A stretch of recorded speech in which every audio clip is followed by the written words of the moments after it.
జోగులాంబ గద్వాల జిల్లా గద్వాల్లో విద్యార్థులు fee reimbursement విడుదల చేయాలంటూ బీఆర్ఎస్ ఆధ్వర్యంలో ధర్నా నిర్వహించారు.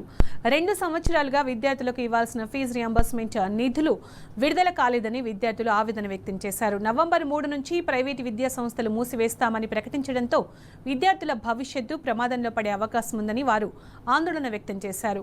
బకాయిలను వెంటనే విడుదల చేయాలని డిమాండ్ చేస్తూ కలెక్టర్ కార్యాలయం ముందు విద్యార్థులు ధర్నా నిర్వహించారు. అనంతరం విద్యార్థి నాయకులు అడిషనల్ కలెక్టర్ లక్ష్మీనారాయణకు వినతిపత్రం అందజేశారు.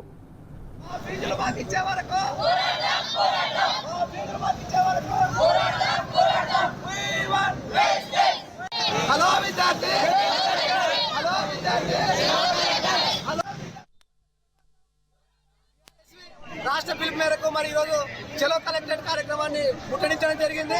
మరి ఈ సందర్భంగా ఈ రాష్ట్రంలో మరి విద్యార్థులకు రావాల్సినటువంటి ఫీజు రియంబర్స్మెంట్ బకాయిలు ఇవ్వకుండా ఇవాళ రేవంత్ రెడ్డి సర్కారు విద్యార్థుల పైన మరి తీవ్రంగా నిర్బంధం విధిస్తా ఉన్నది. మరి ఆ విద్యార్థులకు నష్టం చేస్తా ఉన్నది. ఫీజు రియంబర్స్మెంట్ ఇవ్వకుండా మరి ఇవాళ దాదాపు రాష్ట్రంలో 8,000 కోట్లకు పైగా ఫీజు బకాయిలు పెండింగ్ లో ఉండము ఈ ప్రభుత్వానికి సిగ్గుచేటు.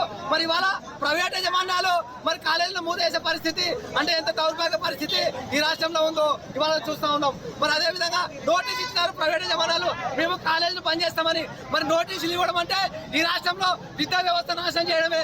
ఈ రేవంత్ రెడ్డి ప్రభుత్వానికి, ఈ కాంగ్రెస్ ప్రభుత్వానికి బడుగు బలహీన వర్గాలు చదువుకున్నటువంటి విద్య పైన చిత్తశుద్ధి లేదు.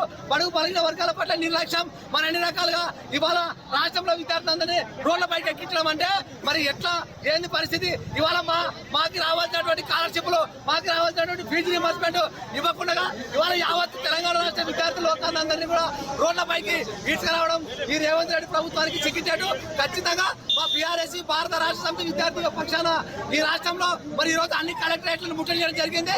తక్షణమే రేవంత్ రెడ్డి ఖచ్చితంగా రేపు 3వ తేదీ వరకు ఖచ్చితంగా ఈ రాష్ట్రంలో ఉన్నటువంటి ఫీజు రియంబర్స్మెంట్ 8,000 కోట్ల బకాయిలను ఖచ్చితంగా ఇవ్వాలి.